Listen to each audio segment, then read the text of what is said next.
தலைவர் 170 படத்துலேருந்து சுந்தர் சி விலகியது நம்ம எல்லாருக்குமே தெரியும். அது ஒரு அதிர்ச்சியாகத்தான் இருந்தது. எதற்காக விலகினார் அப்படிங்கிறது நமக்கு தெரியாது. ஆனால் அவர் விலகிவிட்டார். அப்போ இந்த தலைவர் 173 அதற்கு அடுத்தது என்ன ஆகும் அப்படிங்கிறது இப்போ கமலஹாசன் தான் இந்த படத்தினுடைய ப்ரொடியூசர்.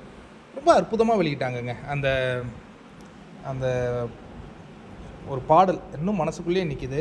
என்ன ஆச்சு அப்படிங்கிறது நமக்கு கண்டிப்பாக தெரியல.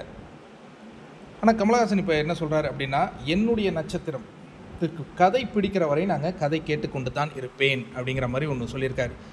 ரஜினிக்கு பிடித்த கதையை எடுப்பது தான் எனக்கு ஆரோக்கியமானது அப்படின்னு கமலஹாசன் அவர்கள் இந்த பேட்டியில் சொல்லியிருக்கின்றாரு.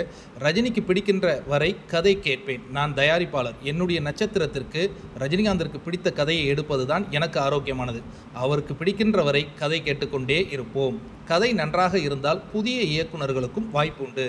தலைவர் 173 படத்திலிருந்து சுந்தர் சி விலகியது குறித்து கமலஹாசன் அவர்கள் இன்றைக்கி நேரடியாக ப்ரெஸ்ஸை சந்தித்து இந்த பதில் நமக்கு கொடுத்துருக்காங்க.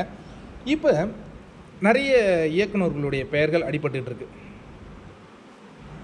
கார்த்திக் சுப்பராஜ், தேசிங்கு பெரியசாமி முன்னாடி ஒரு கதை சொன்னதாக நம்ம கேள்விப்பட்டிருந்தோம். பார்ப்போம். அதாவது சூப்பர் ஸ்டார் ரஜினிகாந்த் அவர்களும் கமலஹாசன் அவர்களும் இணைந்து நடிக்கும் திரைப்படம், அதற்கு அடுத்த திரைப்படம், அதற்கு முன்பே ஒரு படம் பண்ணணுங்கிறதுக்காக தான் இது பண்ணாங்க. பார்ப்போம்.